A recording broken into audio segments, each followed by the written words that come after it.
Hey, WrestleKingdom 16, Night 1, January 4th, 2022. It's in the books, and it was certainly a night once again to remember, as the tagline says. Certainly tonight, several professional wrestlers went beyond the legacy, celebrating 50 years of professional wrestling. But I digress. Hello, everybody. Go get you of course. Konnichiwa, everybody who watches live and on demand. I am tired, so forgive me if I'm a little bit of stuttering because I've only been up now for an hour. But welcome once again. I'm back doing them. It's another New Japan Pro Wrestling. Simple take. Whether you watch this live or on demand, I appreciate all of you. Arigato. With that being said, I am extremely happy to not be doing this alone because I'm also tired. Once again, back with me is the true duo, the simple elite, I like to call it. It is, of course, my friend in professional wrestling, all the teams galore, Mark, Team All Elite Hitman Griffith. What's up, my brother? How are you? Doing good, doing good. I stayed up, watched this show, and it was great, man. I can't wait to dive into it. Yeah, no kidding. And of course, this emanated from Tokyo Dome, 2 a.m. Eastern Standard Time. And again, there's the graphic for you in case y'all are wondering. And it was headlined, of course, by the IWGP World Heavyweight Championship match. This and so much more is going to be discussed tonight. So, with that being said, let's go ahead and get right into it. Let's talk about the very first thing that kicked us off ahead of the actual show starting.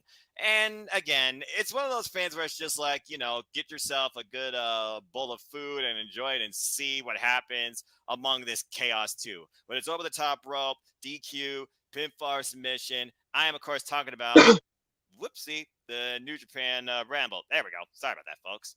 And again, this was regarding KLPW, where the top four were going to go on to January 5th to compete to be the provisional KLPW 2022 champion. I gotta say, this was pretty fun. A lot of the names I felt were pretty obvious, but wow, talk about throwing a curveball at me. Of all the people I thought that could be in the final four, and I wished it wasn't freaking Yano, but I digress. Mark Sema from Strong Hearts, representing Oriental Wrestling Nima. Entertainment. We haven't seen high nor tail of him since friggin' All Elite Wrestling's Genesis. That was pretty wild, representing GLEAT, of course. And as this ramble came underway, we also had a very huge name going back to the very first day of New Japan Pro Wrestling back in 1972, and that was, of course, Fujima. Fujinami. And yep, but unfortunately, we saw him and Togi Makabe get somehow double pin eliminated with a stacked pin with friggin' Gano once again coming out last, taking advantage of the entire field. But this time, the field's going to consist of Sema. I still can't believe we're getting Sema twice in New Japan Pro Wrestling back to back. That's freaking awesome. Minoru Suzuki.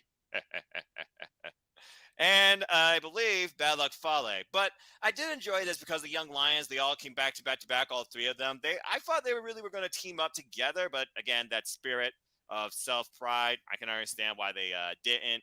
But overall, I thought this ramble was pretty fun. Your thoughts on the ramble? I thought it was good. I think the final four. What wasn't it? Owens, wasn't it? Owens, Yano, Zima, and who was It the might it fourth? might have been Owens actually. I think you're correct. Oh yeah, you're right. It is Owens because Owens was running for his life from Norris. I forgot. Bad Luck Fale was eliminated over the top rope in a very odd fashion. Again, the biggest threat in the match somehow was eliminated. But give me your expectations on this field of four. Do you see Yano somehow pulling the freaking Hail Mary again and causing my blood pressure to rise? I'm not sure, but I will. It is put down here in my notes where Suzuki submitted all three of the young lions. I thought Yes. that was kind of he came in and showed business. One thing I wanted to ask you is when Yano came out, it seemed like there was like 7 or 8 people in there, and then by the time he made it to the ring, it's like they were all gone. I didn't see Fale get eliminated. I didn't see Nagata get eliminated. It was just like I don't know if I missed it or if they got eliminated during the entrance, but I didn't see it at all. Once Yano got there, it seemed like it mirrored what happened before almost. But Yeah. yeah. Yeah, but except he got in the ring and got what was coming to him, at least to a degree. Freaking Yano. It was weird. Again, there were some eliminations that we heard the bell. It was like, okay, this guy's just going to get eliminated over the top rope. And again, Minoru Suzuki, all his eliminations were based on submission. Fale came in, got some quick eliminations. Again, biggest threat in the match. So odd to say the least, but compared to the gauntlet for the six-man never weight championships that has been taking place over this a few times, I thought that this was okay. And for those that wondering what the entire field was, Chase Owens once again in the number one spot. Then representing that empire was Karen Hanare, followed by the Young Lions in this order: Kosei, Fujita, Yuto, Nakashimi, and Ryohei Uya. And then we have Master Wato, Hiroyoshi Tencent, and the King, Minoru Suzuki, because this was actually a field of 19, one of the smaller rambles in recent memory. Then Taka was back. Not going to say it. Sorry. Then Sema was number 11, representing the Strong Hearts and, of course, representing Gleet. And then we had Homa, and yes, we got Kokeshi because Kokeshi makes me happy. Then we had Doki. No Doki Choki, unfortunately. Blue Justice, Yuji Nagata, Yoshinobu Karamaru, the Heel Master, and then Toki Makabe. Shout out to Great Bash Heels, as both were in the at the time. And then again, Dukai, Homa, and Karamaru, they were all quickly eliminated. And then, of course, we had Tatsumi Fujinami celebrating 50 years of professional wrestling in his own rights. And then, of course, we had that freaking goof come out last, freaking Toriyano. And somehow there was a double pin, and Aaron, he literally took his own momentum over the top rope. You bloody daggum fool. And yes, we came down to our final four, which was indeed Chase Owens, Minoru Suzuki, Sema, and freaking Yano. One of No, these no. guys will be leading 2022 as the KOPW Provisional Champion. But if anybody should lead it and restore true class and honor and make this thing mean something as big as what King of Pro Wrestling used to mean when it used to be on, I truly hope it's freaking Minoru Suzuki, Kasa ni Nare. Anyway, that Agreed. being said, we go into the main show now with a nice match from the guy that founded this company to begin with, even if he is infamous for a period of time based on his vision. I am, of course, talking about the one and only Antonio Inoki. Inoki. That was freaking awesome. Yep. And beyond that, we go into the show. I love the set, by the way. It was like a throwback to the simpler forms of Wrestle Kingdom, just Hmm. a giant LED board, simple three screens. For those that watched Kingdom in the past, that used to be like a main template for key Wrestle Kingdoms that I enjoyed, such as 8 and 9. I think even 10 had that to a degree, but I digress. Meanwhile, we go into our opening contest, which settled a score, or basically, I guess for now, kind of is a bit of a redemption story. You tell me. I am, of course, talking about the breakup of Roppongi 3K, culminating now at Wrestle Kingdom, as Yo took on. Why does this always keep happening? I'm going to stop doing that. Budget. As Yo took on Show. There you go. So overall, I thought this was a pretty good match. The Super Junior pace for the night, and as we saw, the spoiler tried to ruin everything. In the end, he ruined it for his own boy, and Yo was able somehow to pull a win out with a simple European clutch pinfall type hold. And for a moment, I thought Show was going to get this because he did apply the snake bite, and somehow Yo was able to make it to the ropes. I don't have a lot to say on this match because it was actually pretty short, but Mark, your thoughts on this match and this feud? Um, I actually was waiting for this. This is one of my most anticipated match, but I got a few notes on this. I got it. They brought early on the outside. Show uses a staff member. Was that a staff member or who was that? I'm not sure that was a staff member, a young lion, or what, but talk about being. Oh, I'm going to fight fair and square, though, right? Yeah, we knew Show had the fingers crossed during that whole press conference. Right. Like he used a human being as a weapon, and I had on that when Show put him in the Stargazer, I mean that could have been it. Togo hopped on the apron, of course, distracted the ref, and Show was tapping right there. Like at first, I thought that was going to be how Show was going to win. Show was able to end up getting the monkey wrench, ended up hitting Togo, and then of course, the rest is history. Yo got the roll up, and I just I don't think the story's over by far, and I don't know if your interest still piques this program at all, but I still think they got a lot left to go. Yeah, something tells me that these two are never going to be done with each other. It could be one of those rivalries that go on forever. Again, these are the two immortal, Roppongi 3K, one of the best junior heavyweight tag teams in this company's history that came in constantly on Wrestle Kingdom and own the show. Now they come in as bitter rivals, and you almost got to wonder, is this going to be a precipice for Wrestle Kingdoms going forward between these two alone? But overall, yeah, I would say this was a pretty good opener, and it definitely set the pace for the night. But what is it about Bullet Club when it comes to internal, like, brands or factions? We've had the Firing Squad, we've had the Elite, now we got House of Torture. Bullet Club just can't seem to hold it all together with their own faction. It almost just makes me wonder, will Bullet Club ever truly be fine? As, of course, we Exactly. had no sign of Jay White or GOD. It's just weird.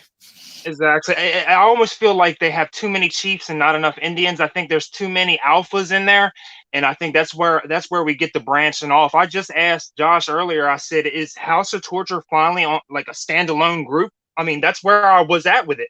I wasn't even sure if they were even a part of Bullet Club anymore. It got to that point. Well, yeah, but they still have the black and the purple. So as far as I True. know, they're still Bullcom. They still do the two sweets. So I guess that answers your own question right there. Moving on Exactly. from there, the show took a bit of a teaser pace in the slow row as we had 6 men tag team previews for, of course, the matches on day 2, starting with this one.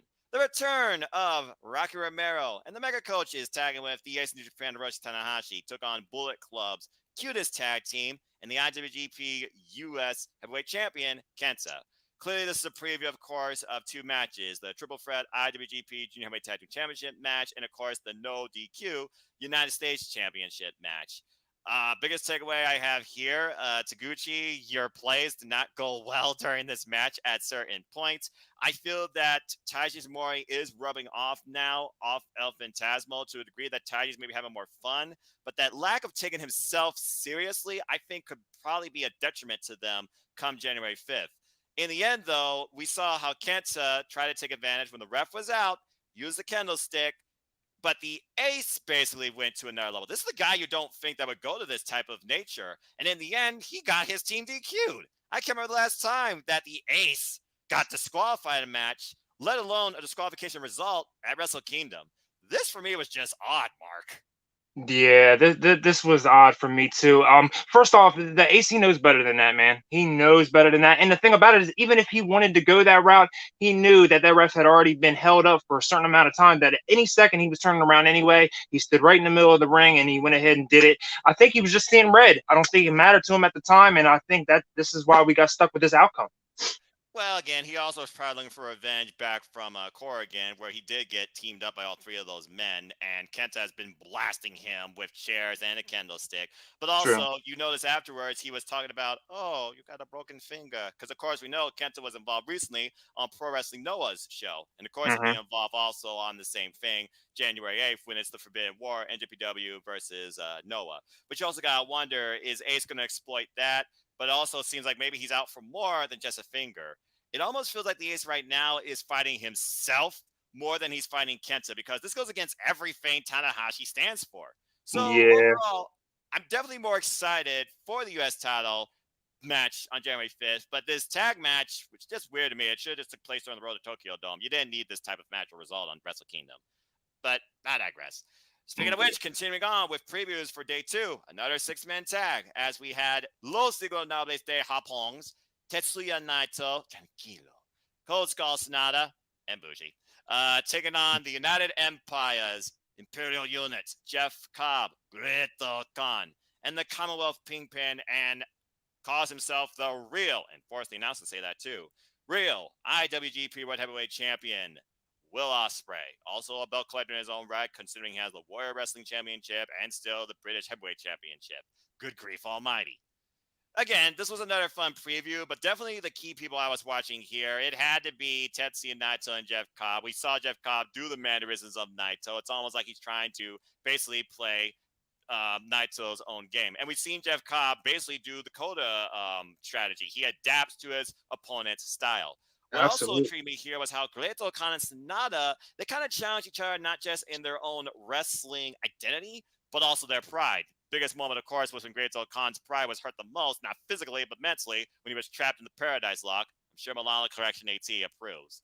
In the end, though, this match kind of right here, Bushi, poor Bushi. We all knew what was going to happen to this guy. That's really all I got to say about that. Mark, your thoughts on this match, and how do you feel about these 2 special single matches coming up?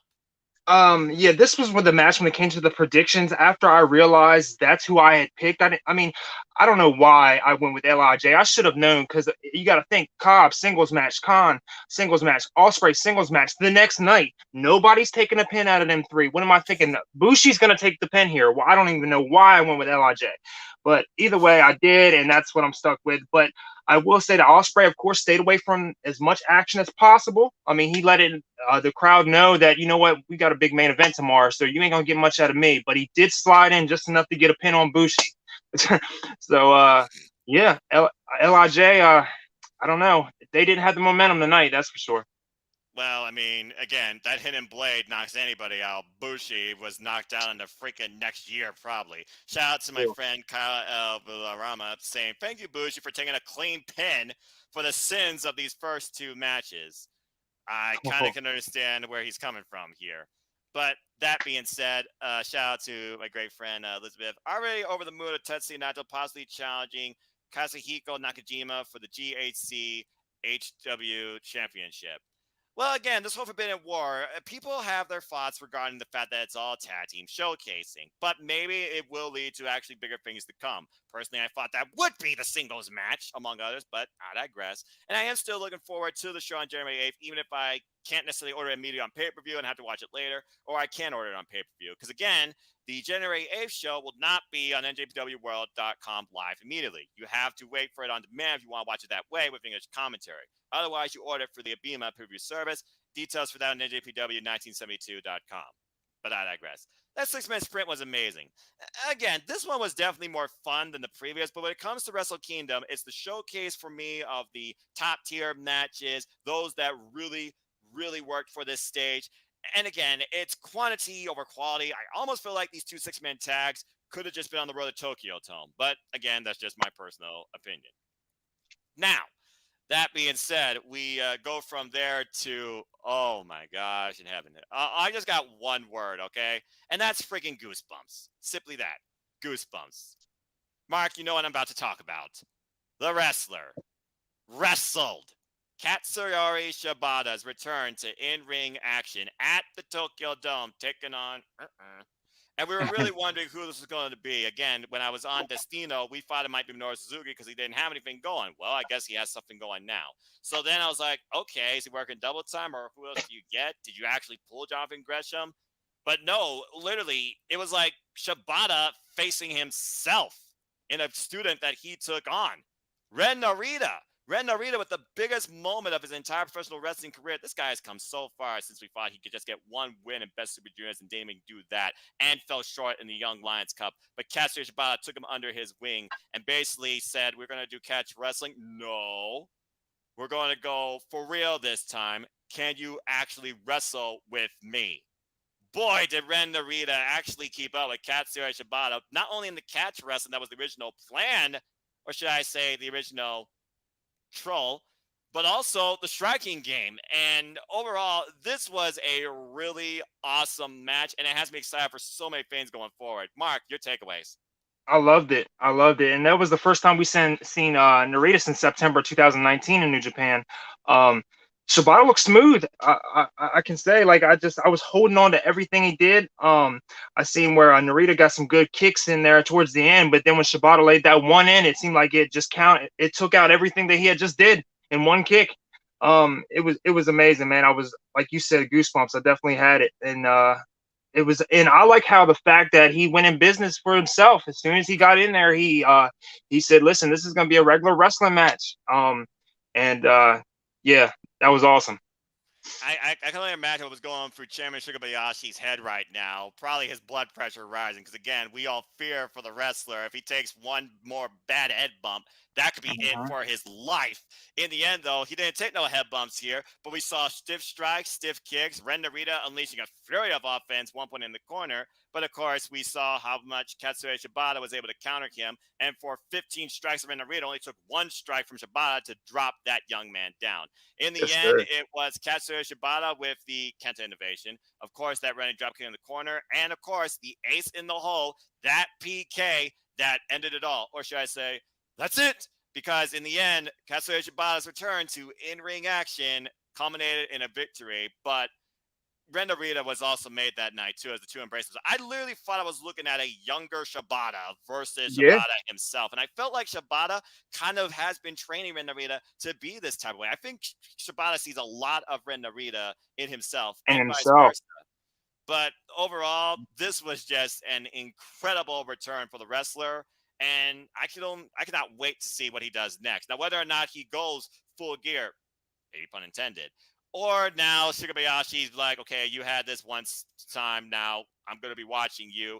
We'll see if anyone can restrain the wrestler. Highly unlikely in all likelihood. And we'll see when he shows up next and who he faces too. A couple of notes here from Elizabeth. From what I read and saw, Naito wants Nakajima. Nakajima wants Naito. For that to happen, Naito must beat Cobb while Nakajima must beat Kitamiya. All right. FYI, Masa Kitamiya pinned Kazuhiko Nakajima as WrestleKingdom was going on. Title match set for next Saturday. After that, Hope Naito is next. Well, if Naito invades Noah, then yeah, the Forbidden War has a forbidden door as far as I'm concerned. But going back to this match, though, welcome back to the wrestler, Katsuyori Shibata, and congratulations, Ren Narita. You definitely were made. Now, that being said, knock, knock, I'm just waiting. We also learned that New Japan Pro Wrestling will be returning to the mainstream, Access TV, after Impact Wrestling. This for me made me very happy because, again, Me New too. Japan Pro Wrestling needs that exposure to the Western audience to regain that momentum it lost during this pandemic, because this pandemic definitely drove it down a little bit. I feel like both in viewership and also just public exposure. With the fact that now back on Access TV and maybe after Impact Wrestling or work with Impact Wrestling, I'm very optimistic now to see what this leads to as far as viewership, exposure, maybe cross promoting goes and stuff like that. How did you feel about this announcement, Mark? We know they've recently been on the Roku channel, and that's worked to a degree, but Access TV, that's much more mainstream. That's big, man. I was so upset when they left initially. I didn't know why they did. And to see them come back is great, man. When I seen that pop up, I popped out loud in the morning by myself. I did that. So I was really happy that they're back on US television on cable network on Access, man, because I don't know what their plans are for the first few programs, but we're definitely gonna start seeing more New Japan in the US and I'm down for it. Look, all I'm asking for, if they do they're gonna do the big event schedule because it's the second day of Wrestle Kingdom. They have to tell us what's ahead this year. All I'm asking for, make Wrestle Dynasty happen. Take Madison Square Garden. We need to see New Japan Pro Wrestling in the mecca of professional wrestling here in America. This madness that has affected the world has to stop. And they have come an incredibly long way for this pandemic too. Much larger audience than last year's Wrestle Kingdom as well, which I'm very happy to see. Oh yeah. Still cannot use their vocals. Still have to be ambient when it comes to noise and reactions by simply clapping and stomping. But still, I see bigger, bright things to come for New Japan Pro Wrestling, and that's all that matters to me. Now, trying to turn a different shade. Dag freaking gummit! Ugh! Okay, Mark, there's so much I could coordinate rant about this right now, but I'm not trying to. But all I'm going to say is the BMF title now is on the ultimate pussy in New Japan Pro Wrestling. Your thoughts on this Never Openweight Championship Okay. match? That's probably the lowest rated Never Openweight Championship match in New Japan Pro Wrestling history. Yes, and I'm glad you started it off like that because I knew that you would have you wouldn't even want to endure even having to review this because this is something else. So I do have the final 2 3 minutes here, but Togo obviously gets involved here early and often from the door, like expected. It literally it was a 2-on-1 is what it was.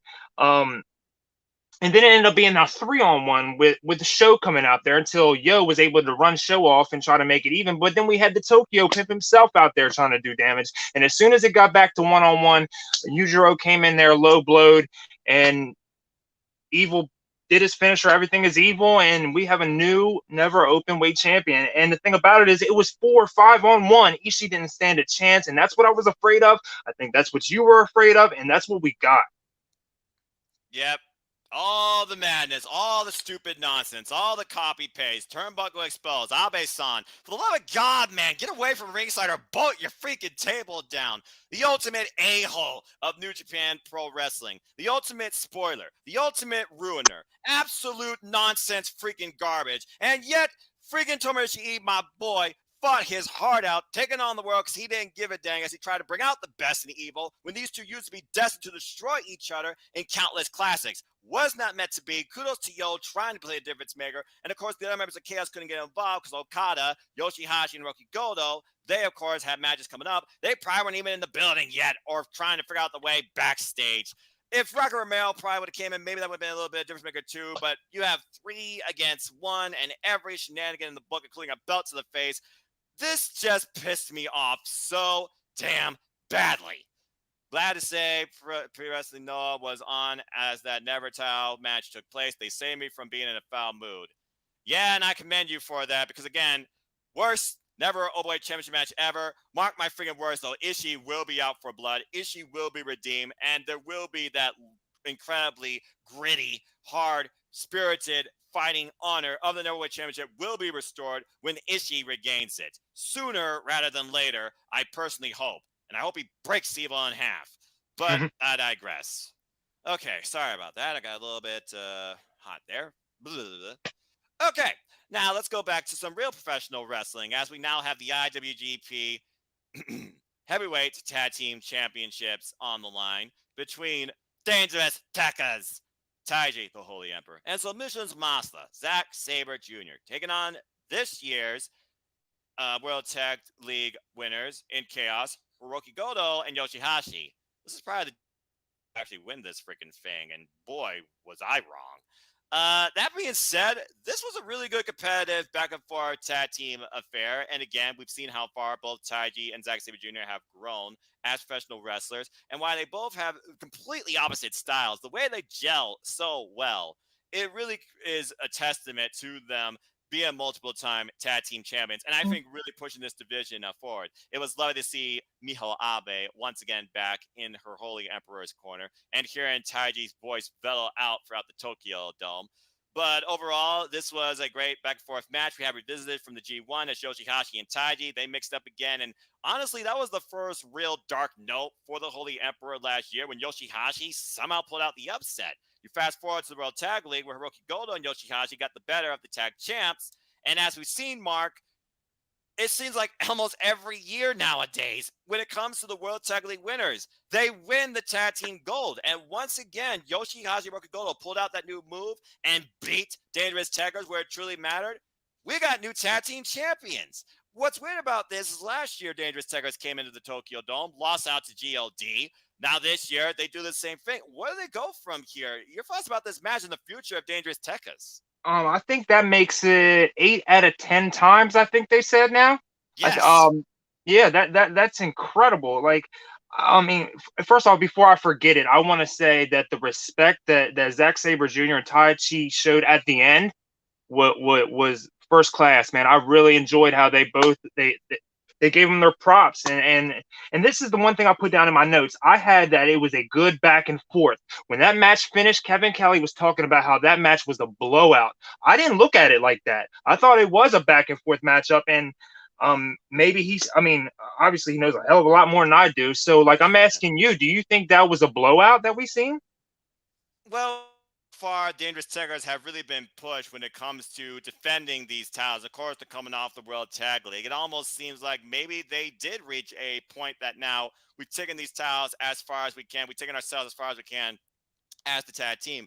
As you sort of alluded to with that post-match gesture, literally passing off the titles to the new champions. And we all know the Yeah, history when it comes to Taiji and Yoshihashi, particularly. This was a really humble gesture and almost like a passing of the torch type feel, it feels like, for maybe the yeah, future of the NJPW tag team division.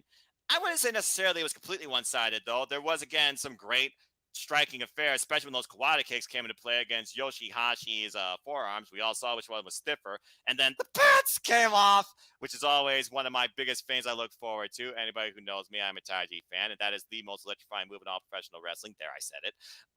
That being said, I thought that this was maybe a bit more in favor of the challengers versus their first bout in the World Tag League.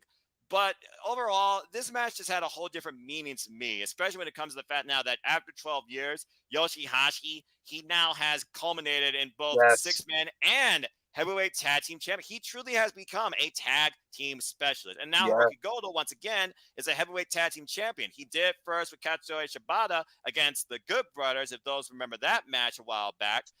Now they did it against Dangerous Tekkers. It seems like Yoshihashi has found his comfort in what he's meant to do in tag team wrestling. And I feel that Dangerous Tekkers, maybe they kind of realized that. And maybe they're wondering now, okay, we've taken this division as far as we can. Can we take tag team wrestling further somewhere else? Or maybe, especially based on the G1, maybe we should go separate ways and pursue singles glory. Yeah. Elizabeth says, was in shock over the tag title match, but respect to Taiji and Zach. Great match with them passing the torch. There you go. Exactly. I'll have to say it myself. I underestimated Hashi myself. I mean, like, what did Kevin Keller? This term he used was a late bloomer, and that's what he's become. Because, like, in the last 2 years, he went from, jobbing out on tours to now holding. I mean, look at him. Look what he's doing. I never would have expected that that's what we would have got out of Yoshihashi, and that's what went into my prediction.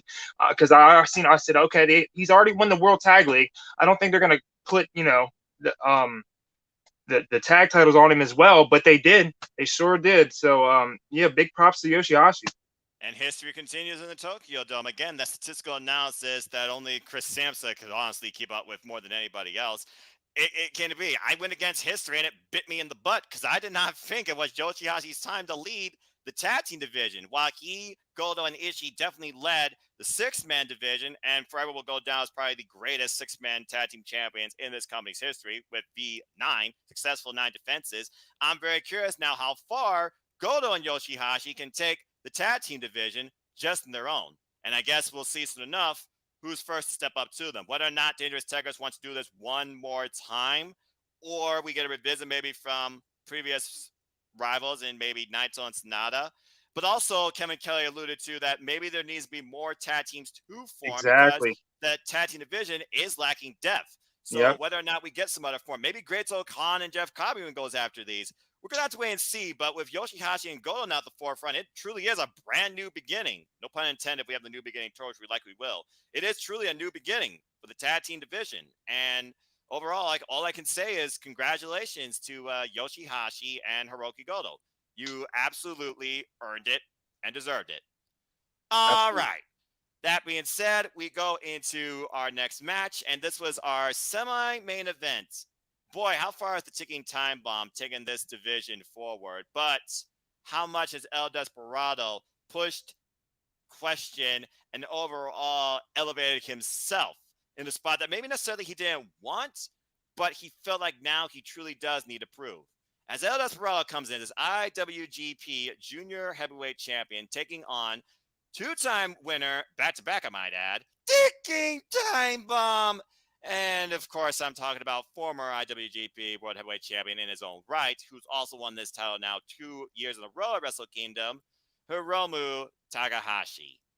I gotta say, this match right here, it was odd, but it was really good. But I kind of expected it to go a little longer, and I was surprised that it wasn't. And in the end, while I let you break this down, El Desperado made history on 2 facets. Not only did he successfully retain the title, he beat who everybody believes is the next standard bearer and leader of this division in Hiromu, clean as a whistle. Your thoughts on this match? Yeah, and I want to say that as soon as Kevin Kelly gave that speech during Desperado's entrance, I knew it was over for Hiromu. He laid it out perfectly, and he said, just like Hiromu, he's the star of the division. He doesn't need that title. You know what I mean? And they both went into tonight with a record, all time at 2-2-1. So this was basically for all the marbles here, and this would have, I mean, it would have meant a win for Desperado would mean a lot more for him than a win for Hiromu, in my opinion. I feel like this was a statement match for Desperado, and I feel like if they had any intention on trying to make somebody else other than Hiromu that this is the man they need to get behind, this was the moment to do it, and they did it. And as soon as I heard Kevin Kelly say that, I said, he's done laid the groundwork. That's exactly what's going to happen. And it didn't go as long as I expected either. I was expecting, like a 40-minute like Iron Man match damn near between them two because it did have so much stake. But I will say that I like Desperado in all white. That was a good look. Loved It it. kind of showed the importance of the night, I guess. Um, but yeah, Desperado wins, and I think we might have created a star tonight. Again, you saw how long it took this man to get to this title. Brief thought here by Elizabeth. Feel that the junior title match was a Romu's swan song. To me, he's ready to move up to that weight division.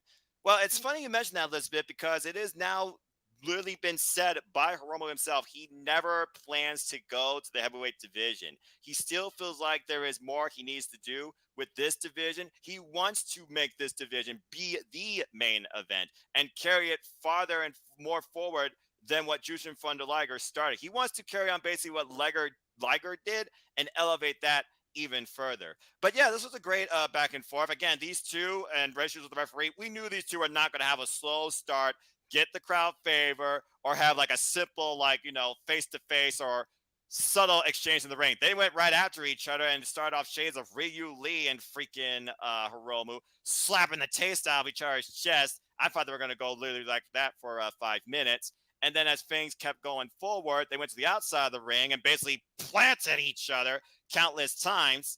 And then we finally got the numero dos locked in at one point, but Hiromu, very wise, got to the ropes quite quickly. Obviously, he knew that danger.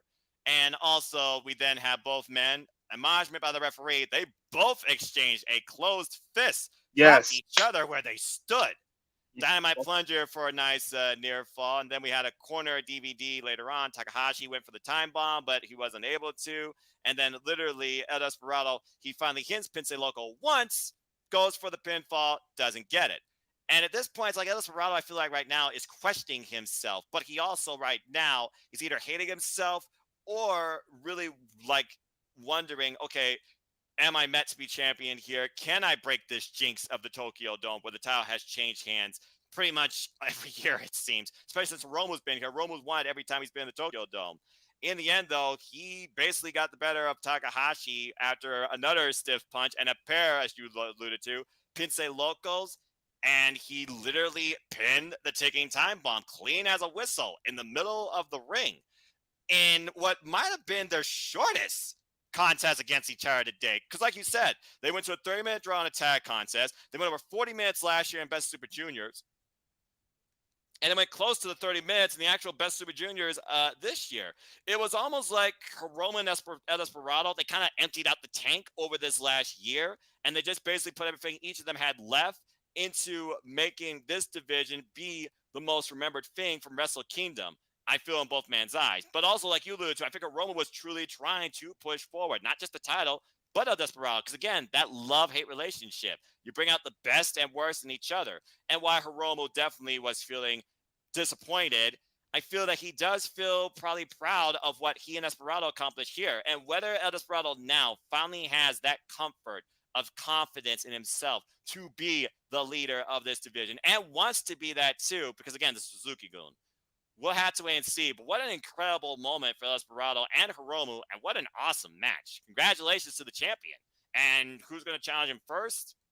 Well, it's a who's who if you ask me. I don't have a first idea. All right. And then we move on to what this night was all about. Well, I mean, what this two-night extravaganza is all about, but also basically what the first half is. As Shingo Takagi, the third IWGP World Heavyweight Champion, defended the gold against G1 Climax 31 champion, not just winner, as he carried the V4 over his shoulder, Renmeka Kazuchika Okada. And boy, did Okada exemplify Enochiism in more ways than one. Mark, this match, this culmination, this rivalry, everything about it came ahead here. And I did not think it was going to go as hard as it did. Here, take it away. My Man, God. it was definitely incredible. It was to me. I feel like they were them two. They put everything they had into this match. And I feel like Shingo, like, not to reveal the outcome. I think everybody pretty much, if they're watching this, they know who won. Um, I feel like if it was any other time, I think Shingo could have pulled it off. I'm gonna keep it fade for a second. Um, Then I realized that, tomorrow night is also Tokyo Dome. It needs to Yes. have a headlining match, and I Yes. feel like a Will Ospreay and Okada match would be a little bit bigger than a Will Ospreay and Shingo match. Now, I think story wise, I feel like maybe the story wise, I feel like the Shingo and Will Ospreay match would sell. But still, at the end of the day, Okada in the Tokyo Dome, that's the way to go. And I feel like I maybe should have realized that. But when it came to the match, I thought it was incredible. They both laid it on the line. This was the match that I said I didn't really get notes on.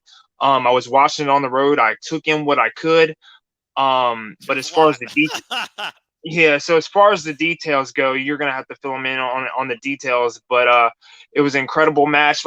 Me personally, just me personally, I was a little disappointed because I always back Okada in everything he does. And the first time that I didn't go with Okada and I went with Shingo because I was thinking with this, I thought that that was the right move. Obviously, it wasn't. It burned me. So either way, it was a great match. But as far as the details, you can take it away on that. Well, before I get in there, let's see what Elizabeth has to say here. From what I read, this Raw's next challenger may be Master Wato. Both will be part of a six-man tag tomorrow.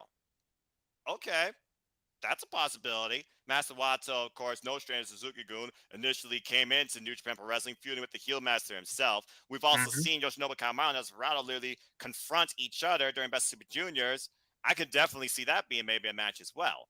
Before I talk about this match, though, Shiosaki Nakajima and Okada Takagi, both 2022 Match of the Year candidates. Hard to pick which was better, as both were off the charts. Well, as a New Japan Pro Wrestling fan, more so following that company versus Noah, but I definitely understand where you're coming from because I do try and keep up with Noah when it comes to headlines. Shout out to Pure Japanese Pro Wrestling Group on Facebook. I definitely agree with you. So yeah, this match. First off, Rainmaker adopting brand new look, adorned in white once again, but shades of Enochiism. The only thing that was pretty much missing was a scarf, and he was freaking wearing that. Then we had a true championship entrance as we waited for the music to amplify. It was like a calm before the storm, unintended maybe. And the Rampage Dragon, Shiga Takagi, he finally made his entrance as the main eventer, as the champion in the Tokyo Dome. The growth and rise of Rampage Dragon in New Japan Pro Wrestling has truly been something to behold. And then as this match got underway, before the bell rings, I was like, my mind says Okada, but my heart told me Shingo. These two, they started off pretty subtle. Of course, there's just setting the pace and the mood, laying the crowd, get into it, pick a side, as Regis, of course, always does this.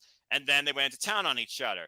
Stiff lock up in the beginning, and for a little while, they were trying to basically ground one another.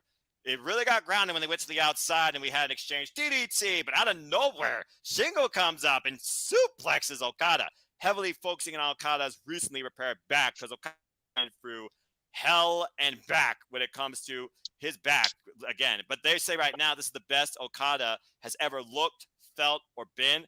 I think they were possibly right here. Got all the stops here, including callbacks to how he beat Shingo Takagi, both in the G1 New Japan Cup with the money clip. I was like, okay, look, if you're going to be the guy to lead New Japan Pro Wrestling in the 50th year, you can't do it with the money clip. In my opinion, and Chris Charles just summed it up perfectly, the story of this match was Okada needs to hit the actual Rainmaker, which he's not been able to do yet on Shingo Takagi ever, versus Shingo Takagi hitting Last of the Dragon.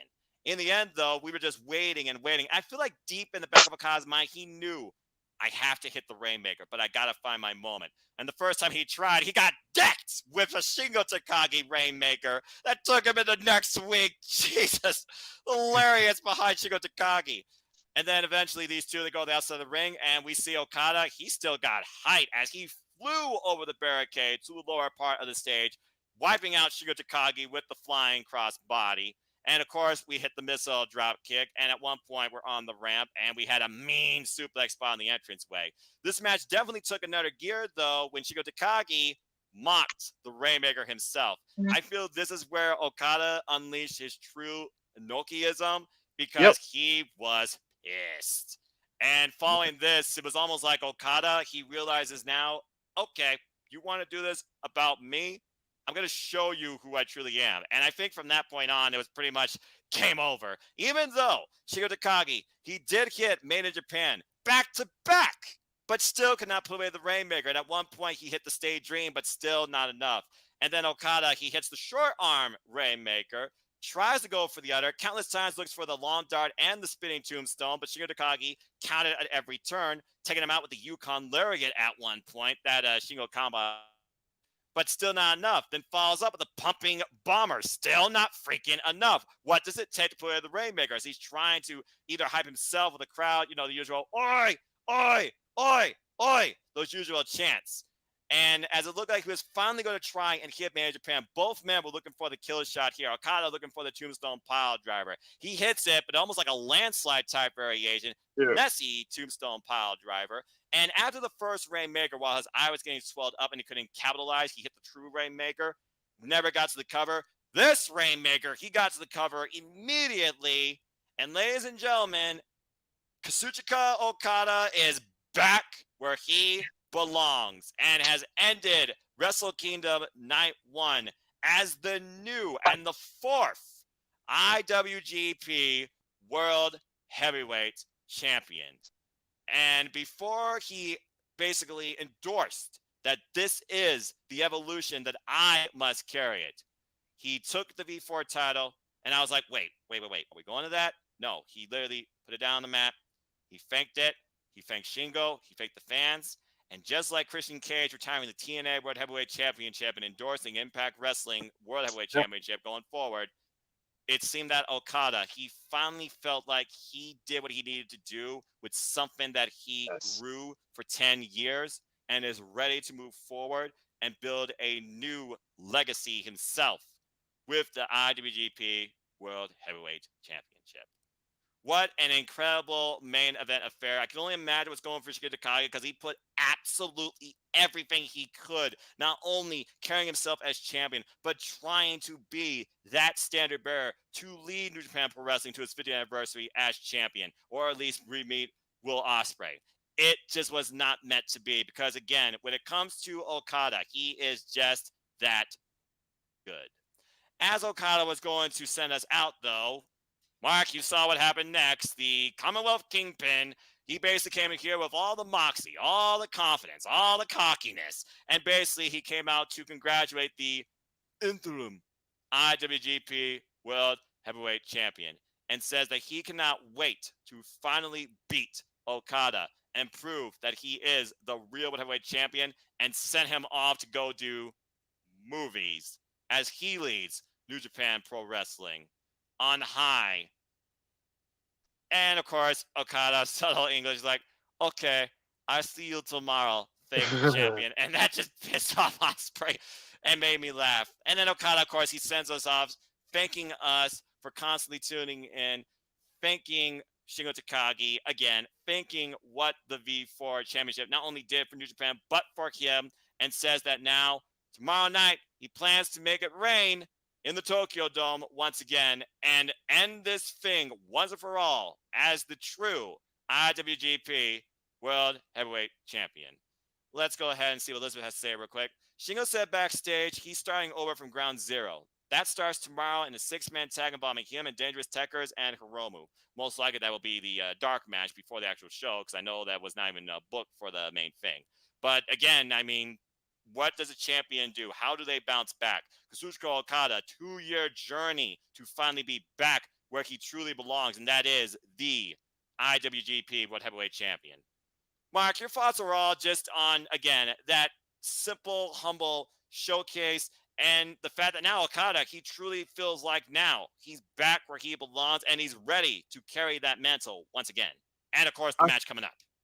Yeah, I feel like I've been behind Okada to regain his title for the longest time, man. I feel like I've been on this roller coaster with him the whole time.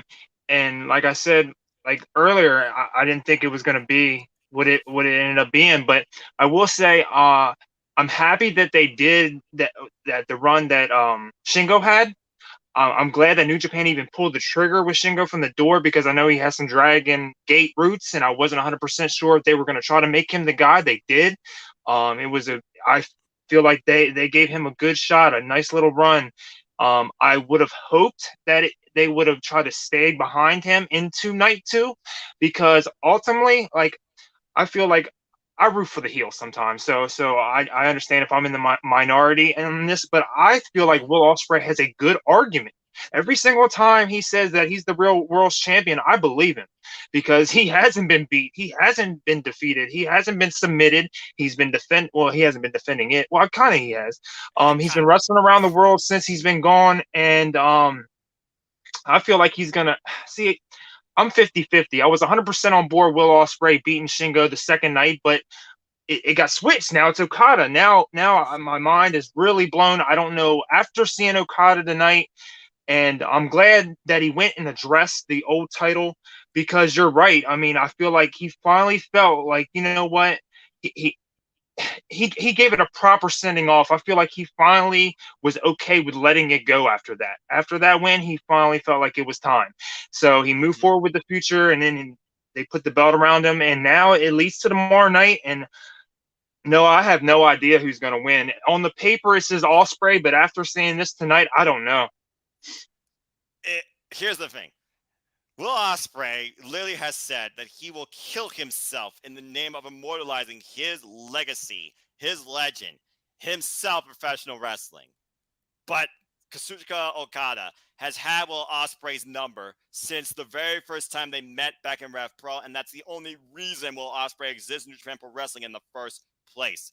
When Yep. it comes to that standard bearer of New Japan Pro Wrestling for the last decade, while the Ace has always owned the Tokyo Dome, New Japan Pro Wrestling has always been led by Kazuchika Okada. So again, it's one of those things where you go with heart versus mind. If this was the rematch from Dantaku, I would agree with you because again, I feel Will Ospreay and Shingo pretty much Will Ospreay more often has Shingo's number. He's had Shingo's number since the very first time they clashed at the end of Best Super Juniors, and that was a match of the year candidate when the very first year Shingo showed up in New Japan Pro Wrestling. But Okada and Ospreay, how many times can you run it back, and how more often has Okada grown each time?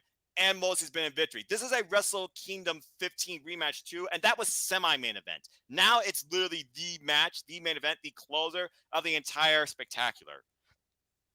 Yep. All I'm going to whoever wins this truly will deserve to be the leader, not just of the 50th year, but maybe the next 50 years of New Japan Pro Wrestling if that company or that person is able to exist that long.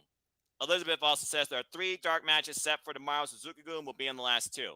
Okay, then. Very good. And of course, those dark matches will start 2 a.m. Eastern Standard Time. Also, let's see what she's got here. Got Okada being Osprey tomorrow. Those first main event at Tokyo Dome jitters will get to him like it has for so many. Well, here's the thing, because I was actually watching before we did this the pre-show take by Kevin Kelly and Chris Charlton, which is also spoiler free. They basically, of course, were talking about last year. Another guy came up with all the confidence, all the bravado, all the strategy, all the patience in the world. Went for 40 minutes in the main event against Kota Ibushi and lost. Is it a thing now when it comes to 2 night Wrestle Kingdoms that the guy to go the distance and win on the 4th is likely to win on the 5th? Because since Wrestle Kingdom 14, the only time this hasn't applied was then because Naito beat Okada. Last year we saw Kodabushi. He won the 4th, he won the 5th. Okada won the 4th. Does Okada win the 5th? Again, you have to look at history because statistics and history definitely matters in New Japan Pro Wrestling and the Tokyo Dome. We are in for probably the wildest match in New Japan Pro Wrestling history come tomorrow night, bar none. But of course, that's not all, Mark. What else has you excited for tomorrow night as we look ahead for night 2? All right. I'm really looking forward to, and it's ironic because this match was I wasn't really interested in it at all until till the 6 man match, and that's Sonata and the Great Okan. I'm interested in them kind of like Okan trying to do his style almost, and I just kind of want to see how that plays out. I'm also looking forward to another United Empire match, which is the Jeff Cobb match. Just seeing the story between Jeff Cobb and Naito, I feel like Jeff Cobb is really trying to set himself up for a title match, and I feel like this could be the stepping stone that gets him there. So that's why I did go with Cobb to beat Naito. Um, Hmm. Either way, I'm really looking forward to tomorrow night, especially the main event with Okada and Ospreay. I know we just kind of touched on that, but um, yeah, that's definitely going to be a match of the year candidate, and you can say that going into it. Look who's involved. Um, Overall, I think that night two is gonna be a little bit better than night one. Not taking anything away from night one, but I will say, to me, I feel like the Wrestle Kingdom is missing that Kota Ibushi, that Jay White. I mean, I don't know what it is. I'm still enjoying it. I'm still loving it. It's still Wrestle Kingdom, but there's just something missing, and maybe it's Kota Ibushi and Jay White. But either way, I'm looking forward to it.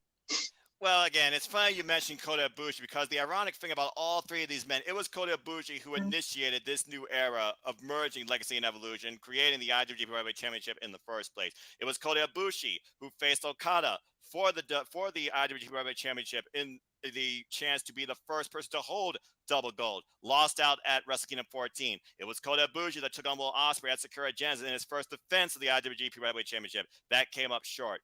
It was Kota Ibushi who Shingo Takagi wanted to face one-on-one when he became IWGP World Heavyweight Champion, and the match never came to be. It is Kota Ibushi that truly is the building block and link and central piece to this entire IWGP World Heavyweight Championship. And in my opinion, I think you literally called out the first person to challenge the real IWGP World Heavyweight Champion. It would not surprise me if Kota Ibushi shows up at the end tomorrow night and we finally finish business. Whether it is Will Ospreay or Kazuchika Okada, Ooh, I got Kota Ibushi coming back to regain the legacy he first created. yeah, I That can't being wait. said, let's see what we got here. One of the few that have Naito over Jeff Cobb tomorrow. Feel like match will be good. Could be a show stealer. Well, again, when it comes to Naito, he wanted to be in the main event spot. He wanted to be going after the championship, but it didn't happen. But somehow he found a way to be part of Wrestle Kingdom. So will he be tranquilo? Or will Jeff Cobb freaking send him on a tour of the islands that will take him into next week and will Naito Mhm. once again question himself? Again, people think Jeff Cobb right now, he's a guy to watch for this year that could be an IWGP champion. And whether it's never Openweight champion again or even challenge for the IWGP World Heavyweight champion because he has history with Okada, including a victory over him too. We'll have to wait and see. Another match considered, though, and I like how Chris Charlton kind of puts it. We have this Forbidden Door. Well, I think this title is the key because whoever has the IWGP US Heavyweight Championship, you know is going to have an international agenda ahead for them. The question is, Hiroshi Tanahashi made a promise to Lance Archer that he will return. But Kenta, he has made his own personal agenda that there is somebody in particular he wants to challenge this title against, and he doesn't want to let it go until that happens. That being said, Mark, who do you think is going to have the travel pass in the Forbidden Door as IWGP US champion? Your thoughts on this match, especially after Tanahashi kind of showing a bit of dishonorable actions that will be legal in this case. Right, true, exactly. Would I be wrong if I felt about? Would I be wrong if I said John Moxley? I don't think it would. There's already been teases about John Moxley returning to AEW. And again, John Moxley, take care of yourself. And it was John Moxley who beat Kenta, who waited for practically a year plus just to try and get this title. And he wasn't able to. He technically has not beat. So yeah, he might be looking for that big moment, that receipt. Maybe that's the guy he have in mind. But also, John Moxley was the one who really pushed forward the Forbidden Door in New Japan Pro Wrestling, calling out the Ace. Those are two matches that I know people cannot wait to see. And yes, I'm well aware that CM Punk has already called out Kazuchika Okada, and also people have called out the wrestler. I feel there's huge things to be anticipating, waiting for in 2022 for New Japan Pro Wrestling. That being said, though, New Japan Pro Wrestling is not the only thing that I think is going to push forward this year, but also Stardom. And I am extremely excited for this match. While you have the ace of New Japan, Hiroshi Tanahashi, you got the icon of Stardom No, of my, Mayu my phone's Iwatani. dying. Can you hear What? me? Yeah, I can hear you. Can you hear me? Technical difficulties. Uh-oh. Well, that might be a little bit of a way to cut this conversation short.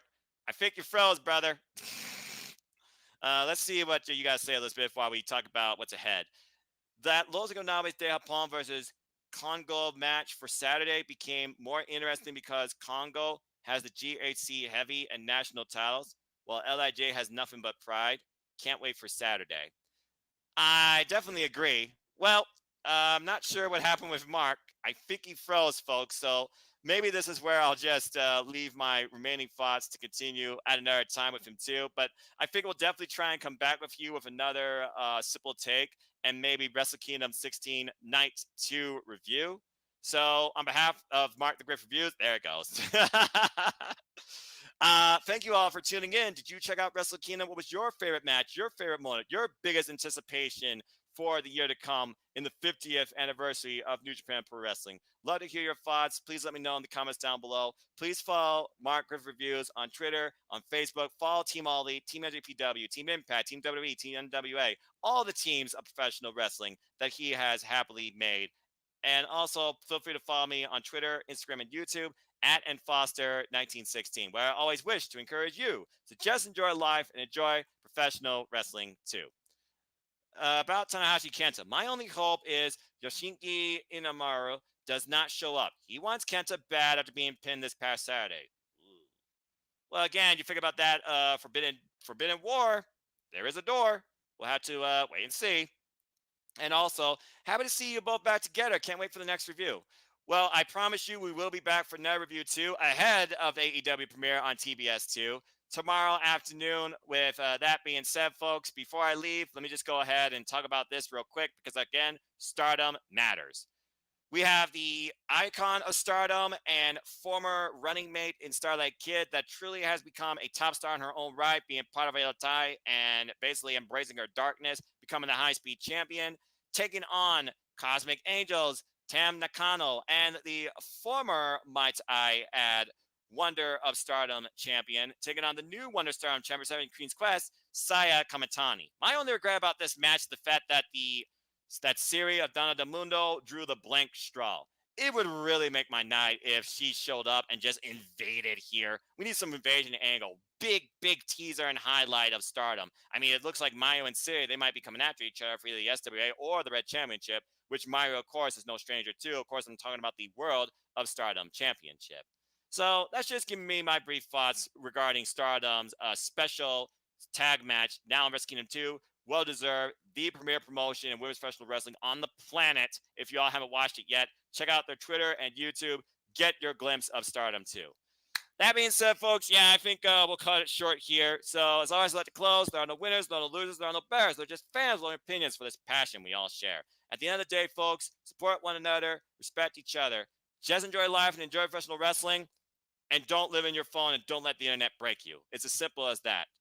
For Mark the Griff Reviews, I am the Cement Noah Foster. Thank you again for tuning in once again to another New Japan Pro Wrestling Simple Take. I'm happy to bring these back to you too. We'll see if more come down the line as well. Stay tuned for my commentary play-by-play on the Jeff Meacham Network for Impact Wrestling's Hard to Kill as well. And come join my Impact Predictions League. The forum will be live on my Twitter this Thursday morning.